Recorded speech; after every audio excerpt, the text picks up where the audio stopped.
What is going on, guys? I hope you're having an awesome day today. My name is Steve. Thank you so much for stopping by my channel.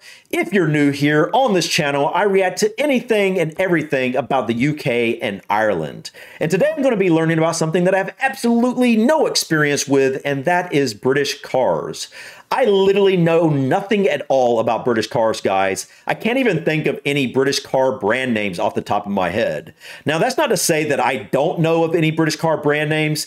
It's probably that I do know of some British car brand names, but when I've heard these brand names before, I probably just didn't realize that they were British or made in the UK. And so this should be a really interesting video, guys. I've been wanting to learn about British cars for a while, and this looks like a pretty good video to start with. 12 best British cars through the ages. So I'm thinking this is probably going to be 12 different British car brand names as well. And so hopefully some of these will be some I'm familiar with. I'm pretty sure they probably will be. And so it's just going to be interesting to learn about, you know, some of the brand names of cars that I already know about, to learn that they're actually made in the UK. That's just going to be it's going to be pretty interesting to realize some of the cars that you guys make in the UK. So anyways, guys, not really sure what to expect here, but I think this will be very interesting. So let's just go ahead and dive in and check out the 12 best British cars through the ages, classic continuation models, and restoration projects. Going back in time for less than a century, when the United Kingdom was still an empire and its car makers were not yet owned by the now former colonies, would bring us to the true golden age of British automaking. The era when the designs and engineering solutions associated with the Union Jack were universally praised and even worshipped. Today we would like to invite you on a journey through the ages. What is that? Look at the most iconic car models, best restoration projects, and stunning continuations with the UK origins. Subscribe to Automotive Territory and turn on all the notifications to never miss a new episode. Enjoy the ride! Okay, before he gets started here, guys, I just wanted to ask, so do you guys in the UK still have a pretty successful car industry? Because he made it sound like most of your car brands are now made in other countries that are former colonies. So let me know in the comments, guys, how is the car industry going today in the UK? And what brands are still made in the UK? Wait, Jaguar? Jaguar E-Type by Eagle E-Types. Dedicating your entire company to the restoration of a single car model might sound like a risky business. Unless, stated by Enzo Ferrari, this model is the most beautiful car ever made. The English Eagle built original Jaguar E-Types, but frees them from the downsides that a car developed more than 5 years ago might have. Among the most recent commissions is the lightweight GT, originally developed for the 1963 in the amount of 12 units. Oh man, that's beautiful, dude. Specialist lightweight materials like magnesium, Inconel, and titanium, the recreation weighs just 2,242 pounds. 8,000 man-hours of work also yielded an increased displacement, 4.7-liter XK twin-cam straight-six that outputs 380 horsepower. Wow! The Roadster gets Allen's adjustable dampers, 4-piston servo-assisted vented discs, and magnesium wheels. Did you see that interior? Wow. Aston Martin. All right, real quick. So Jaguar is a British brand. I did not know that. I obviously know the name Jaguar. I actually a buddy of mine actually had a Jaguar at one point. For some reason, it was always in the shop though. Is it true that it has a reputation of breaking down? They're beautiful cars, right? But I've heard that it's very expensive to fix them. Is that true? He used to complain about it all the time, but he loved that car though. He was always having it fixed though. But man, definitely a beautiful car, but I had no idea. Aston Martin, another car that I've heard of, but I don't even know if I've ever even seen an Aston Martin before. I know the name, didn't know that it was British, but interesting. So these just must be different. Wait, is that the same? I don't know. Let's find out. DB5.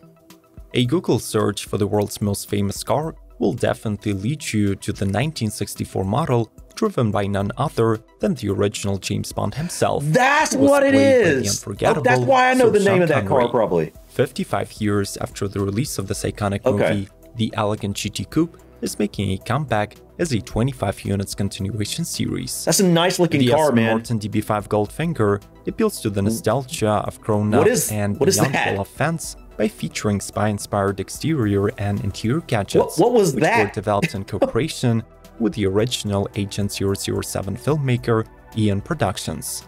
In all other aspects, Aston Martin Works attempted to stay true to the original. Hence, each reproduction takes 4,500 man-hours to complete. Wow! The new LTB5 is built on the mild steel chassis, wearing aluminum body panels. Its 4-liter naturally aspirated inline six-cylinder makes 290 horsepower and channels them to the rear via a 5-speed ZF manual and a mechanical limited slip differential. It's interesting. Okay, so I want to see this real quick again, guys.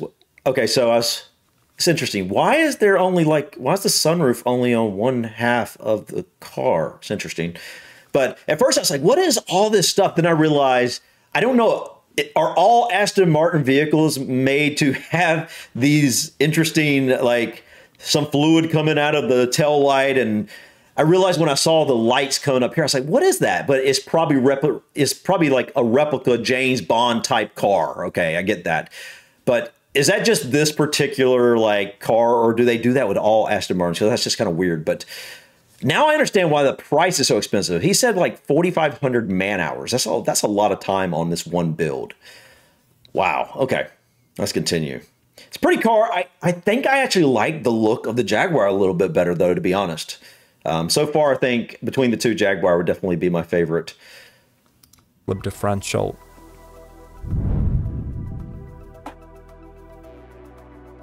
Range Rover Classic Project SEA. When it comes to restoring and upgrading old Land Rovers, ECD Automotive's expertise is unmatched in the segment. Typically, the company specializes in customizing first-generation Defenders, but occasionally, some Range Rover Classics also fall into their specialist hands. One of these is the recent Project SE, based on the long wheelbase 4-door model from the early 1980s.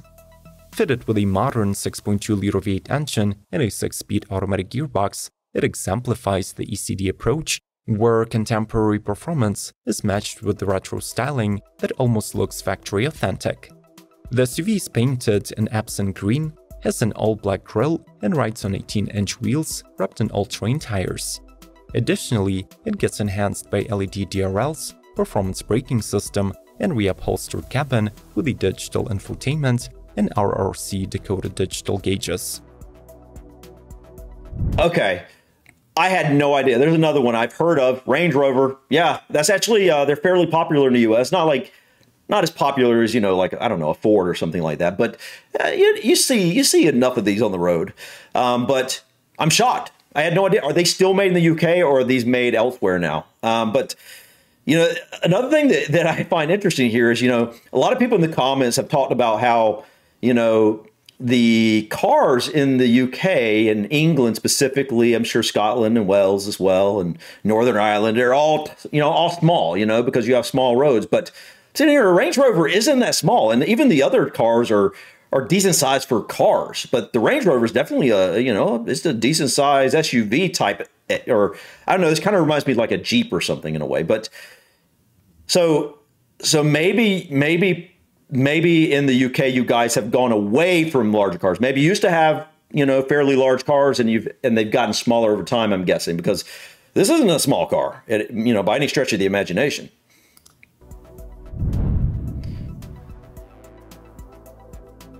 Rolls-Royce Phantom 5 Rolls-Royce. Built in 1961 and electrified in 2020, this is how Lunas describes its latest creation in a single sentence. 30 units, that's it? The luxury 4-door sedan that was often used by the Queen, governors, and celebrities of the time will get only 30 new owners, arriving with a fully restored original body and Luna's proprietary electric drivetrain. The latter consists of a single electric motor delivering 375 horsepower and 516 pound-feet of torque, and a huge 120 kilowatt-hour battery pack that allows the Phantom to cover up to 300 miles between charges. The company does not disclose further details about the powertrain, but promises both home and rapid charging. Under the classic skin, the electric Phantom 5 is all modern. It gets infotainment system with sat navigation, climate control, and individual screens for the rear passengers. Suspension, braking, steering, and electronic systems are also brought to current standards. That's pretty nice looking car, man. You know, that literally is a brand that if I had thought about it, I knew that would be British for some reason. I don't know why I knew that'd be British. Maybe it's because the Queen used to ride in it, and somehow I picked that up in my head at some point in some video or something. But for some reason, I definitely knew Rolls-Royce to be British. But I don't know, man. You know, if I had the money to buy any of these really expensive cars, I don't think a Rolls-Royce would be what I drove. It's just not my style. It's one of those things that I can appreciate. I can appreciate the beauty of it. I can appreciate the, you know, the work that went into creating, you know, a piece of art like this. Really, it really is a piece. All these cars are art in a way, obviously, and so I can appreciate it from the artistic standpoint and the work and the design that went into it. But you know, we all have our likes and dislikes, and I'm just not like the luxury car type. Like, I like more like stuff like the Range Rover. You know, some sports cars and things like that more than I do this like really luxurious type of car, but it is nice. Absolutely. And the interior was pretty amazing.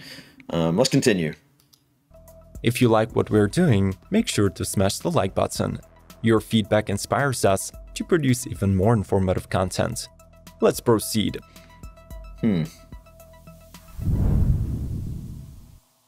Oh, wow.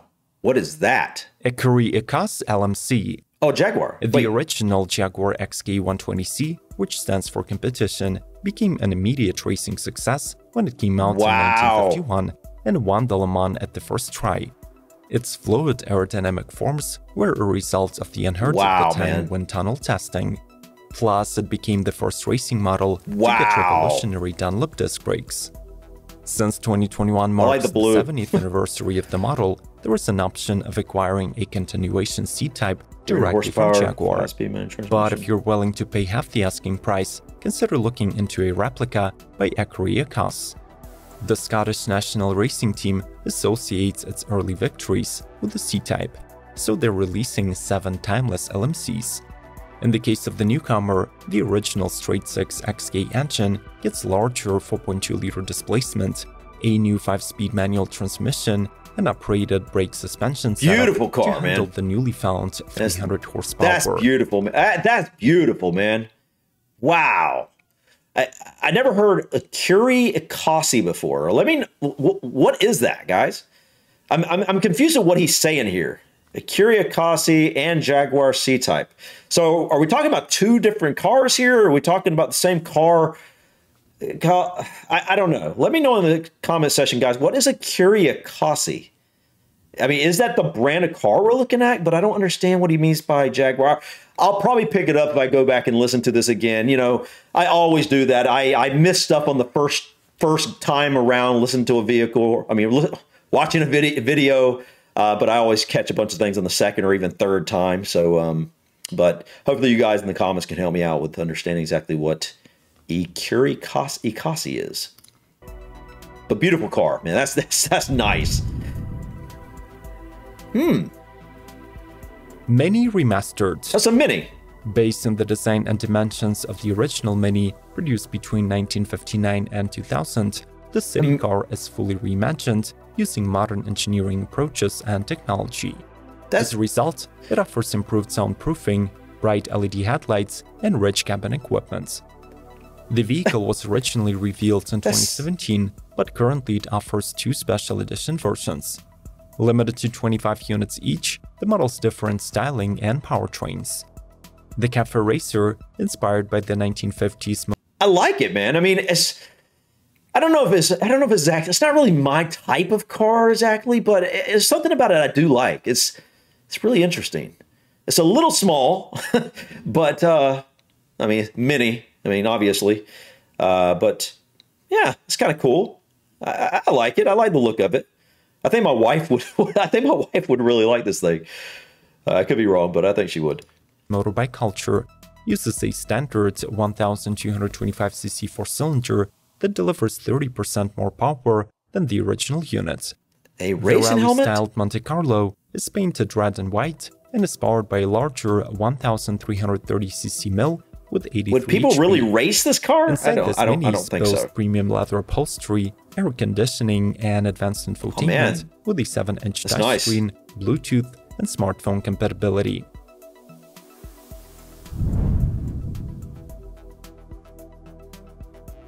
Caterham Super 7 1600. Never heard of that either. The origins of Caterham cars are rooted deep in 1960s, when the company was a major dealer of the Lotus 7 and later on acquired the rights to manufacture the model under its own name, consequently turning it into one of the most recognizable sports cars of the 20th century. Really? Well, I think I've seen it before, I just didn't know the name. In various modifications, the latest one being a mid-price Super 7 1600.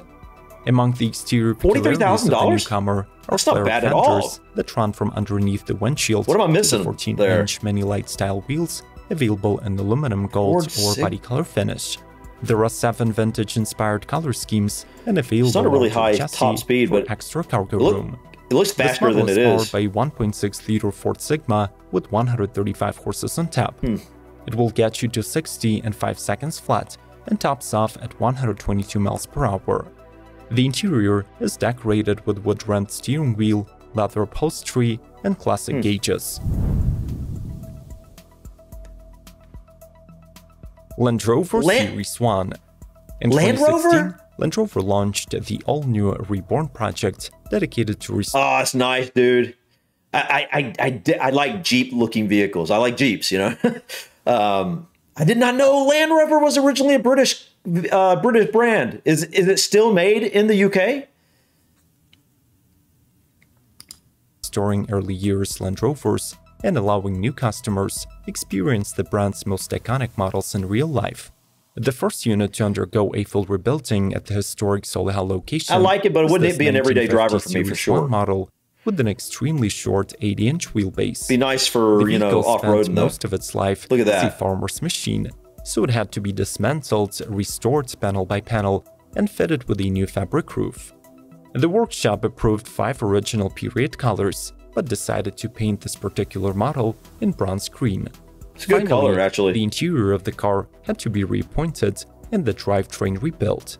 As a result, the Series 1 is still powered by a 50 very simple, I like it. 1.6-liter engine with a 4-speed gearbox and a 4x4 system, all covered by 12 months or 12,000 miles manufacturer's warranty.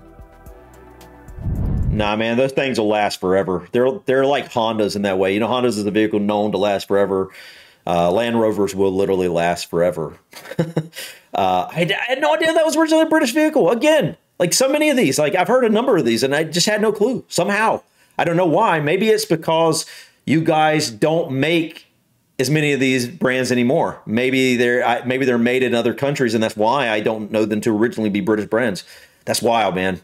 Let me know that in the comments, guys. Which of these brands, or if all of them maybe even, are still made in the UK? 12,000 miles manufacturer's warranty. Know that car. What is that? Rolls-Royce Corniche. Rolls-Royce.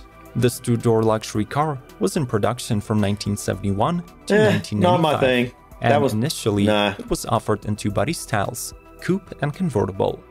The former was discontinued after 1981, totaling in only 1,090 units manufactured. Yeah, the Logi Classic that's not my thing, really. Own one of these unique cars that was registered in 1976, which was the last year before a mild restyling. The dealer sells this Corniche as it is, with no detailing and restoration. This one-owner automobile retains the original green paint and a very low mileage of under 16,000 miles.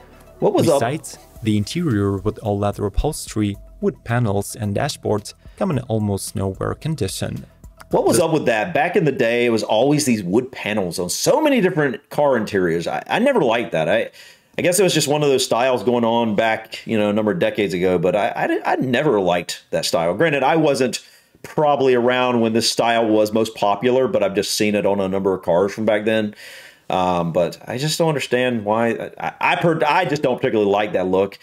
I think this is probably this is definitely my least favorite of the cars we've seen so far. It's not my thing. This 2-door hides a 6.75-liter Rolls-Royce V8 engine that has made it to a 3-speed automatic gearbox. It features an independent suspension with coil springs front and rear. Now that's nice. What is that? Morgan Plus 4. On the market Never since heard of it. 1910, the UK-based Morgan Since Motor 1910? is probably the only company from the Isles that till this day manufactures cars that look like they were designed 100 years ago. Wow, The dude. 2021 Plus 4 That's so nice, represents a dude. new I like version it. of the model I like it a that was lot. produced intermittently since 1950.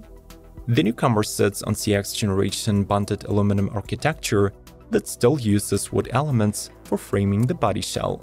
This Morgan also ditches the naturally aspirated mill from Ford, instead getting a 80,000 bucks. It's not 2.0 bad. liter twin-power It's not turbo bad. inline 4 from BMW.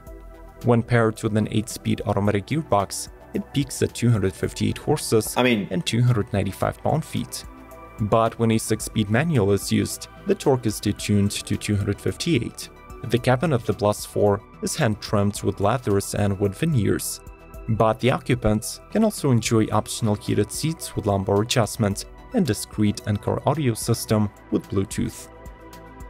I like the interior, man. You know, I keep on saying like 80,000 or 100,000 or something like that on some of these cars. That's not bad, but obviously I'm not buying a $100,000 vehicle anytime soon. I never have. But I'm just saying for what it looks like. I thought this would be more expensive. You know, I thought this right here would be a $250,000 car. It just looks like that for some reason to me. It looked very nice. I mean, $80,000 is nothing to sneeze at. That's still a very expensive car. But honestly, it's kind of crazy. If you buy a brand new truck, like you buy like a F-250 4x4 in the U.S., I mean, you're talking like $70,000 plus dollars. You know, even going up to around $100,000 for a loaded truck. So it's crazy how expensive cars are just getting in general. But so this isn't that bad, really. You know, from what it looks like, at least. I've seen this before. Bentley Blower Continuation Series. The original Bentley Blower was developed for the 24 Hour of Le Mans race by one of the greatest drivers of the age, Sir Henry Tim Birkin.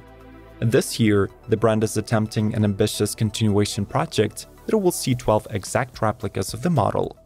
To make sure that the units are as authentic as possible, Bentley laser scanned the 1929 car and created special CAD kit with 1,846 details. The prototype, aka Car Zero, was already handcrafted by Mulliner engineers, who also recreated the 4.5-liter four-cylinder engine with Amherst Villiers Mark IV supercharger, using 1920s molds and tools as well as contemporary tech.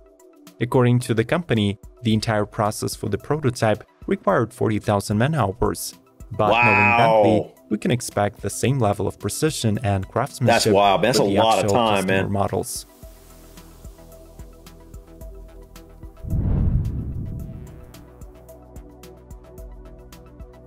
Aston Martin DB4 GT Zagato. Wow. This list won't be complete without one of the most expensive new cars produced in the recent years. That's a beautiful car, man. The DB4 GT Zagato and its super exclusive Centenary Edition were released as a part of the Aston Martin Continuation Series in 2019.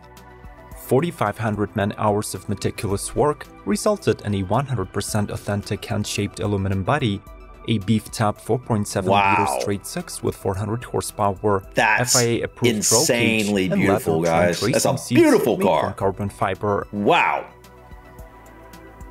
Would you agree that British models deserve to carry titles of the most beautiful cars ever made? Did I miss some of the iconic models in this list? Let's discuss these matters in the comment section. Smash.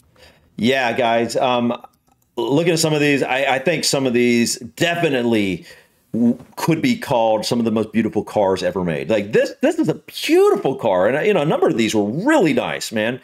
A few of them I wasn't a big fan of, like the Rolls Royce. Not a big fan of it, but it's probably because I'm not into that luxury look like that. It's just not my thing. It really isn't. Very little luxury anything do I really enjoy. I just don't like the look of it, whether it's like luxury furniture or luxury clothing, or in this case, luxury cars. Not so much into it, but I love the sporty cars. 2.75 million, 8.25 million. What's the difference here? I'm not exactly sure what the difference is here. If someone knows, please let me know in the comments. But man, this right here, I think this might be my favorite on the list here. Aston Martin. You know, it's interesting. I go into this not realizing how many British car brand names I'd actually heard before. Almost all of these. There was a couple on here. I don't even remember which. Ecuria Kasi, Caterham Super, but like Land Rover, you know, Aston Martin, Rolls Royce, Bentley. You know, granted, I really don't have much experience with a lot of these. Like I don't even know if I've ever seen a Bentley before up until now. You know, I know of the name, but I haven't seen it. And I think now I realize going into this, I didn't know exactly what we were getting into, but these were basically mostly restoration projects and continuation models. I saw that in the title, but I guess I didn't like, you know, put two and two together. That's what we're looking at. Most of these aren't, you know, these were all built a long time ago. So while they got this kind of retro look, which I love. I love this, man. What a beautiful car, man. But yeah, you guys definitely had some really beautiful brand names come out of the UK. I'd like to know, he made it sound like there was only, I can't remember which one he said was still made there today, but he made it sound like all of these are like gone. Either they're not being made at all anymore, or they're not being made in the UK at least. So let me know in the comment section what's going on with the British car industry. What happened? Because if you guys make cars that look like this, I think it'd be pretty cool, man, if you guys continue making cars, because you obviously, you know, do pretty good with design. These are beautiful, man. Or was it? I thought, yeah, man, the Jaguar, man. Like I said, I've heard Jaguars are like they break down easily. I've heard they're not really reliable. I don't know how true that is. I have very little experience with it, but I've heard that, and I've heard it's extremely expensive to fix, which they're pretty expensive cars in the first place. So I'm guessing it'd be very expensive to fix. But all in all, guys, I thought this was a great list. I learned a lot. So many brand names that I didn't know were British are British. Just like everything, guys, you know, so many, like, it doesn't matter what it is. Things that I never knew were British on this journey, I've learned are British. It's insane. I don't understand how I go through life knowing about all these different brand names and just not knowing where they come from. You know, I guess it's just one of the things, unless you go out of your way to, you know, learn about these types of things, you know, which most people probably don't, unless they're just very interested in these types of cars, you know, or maybe they're mechanics or something like that. But outside of that, like, you're unlikely to come across reason to look into where these cars are from. So that's just what's happening with me. But I'm surprised so many of these that I just didn't know they were from the UK originally. But anyways, guys, thank you so much for stopping by. Please click that like button. Feel free to drop your comments or suggestions about this video or others. And don't forget to subscribe to continue to follow me on my journey to discover my British and Irish ancestry. Till next time, guys, peace.